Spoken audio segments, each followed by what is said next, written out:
આજે 26 નવેમ્બર એટલે કે ડોક્ટર બાબા સાહેબ આંબેડકર દ્વારા ભારતના પવિત્ર બંધારણનો ગૌરવ દિવસ.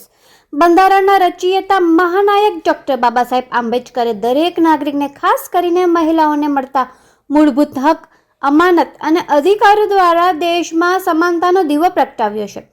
આ પવિત્ર દિવસે ઘારી તાલુકાના તમામ ભીમબંધુઓ, યુવાનો અને વડીલો એકત્રિત થયા અને ડોક્ટર આંબેડકરમાં ત્રિચરણ સમક્ષ ફૂલહાર અર્પણ કરી, મીણબત્તીઓ પ્રગટાવી અને જય ભીમના નારા સાથે ભાવપૂર્ણ પુષ્પાંજલિ અર્પણ કરી.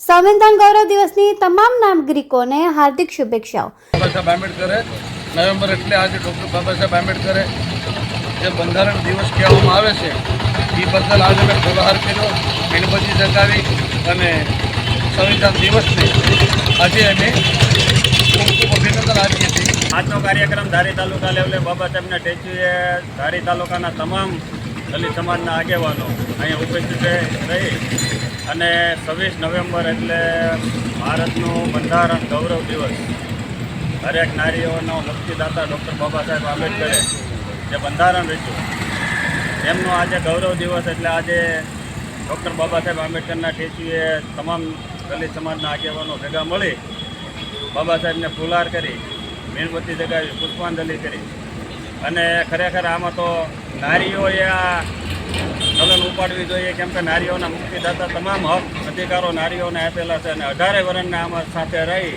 અને આ એક દસ્તાવેજ કરી આપેલો બાબા સાહેબે, એમાં હરેક સમાજે હારે સાથે રહી અને 26 નવેમ્બર હોય, 6 ડિસેમ્બર હોય કે 14 એપ્રિલ હોય સાથે રહી અને ઉજવવી જોઈએ. જય ભીમ, નમો બુદ્ધાય. વધુ અપડેટ્સ માટે લાઇક, શેર અને સબસ્ક્રાઇબ કરો રાજકોટ કી આવાજ ન્યૂઝ.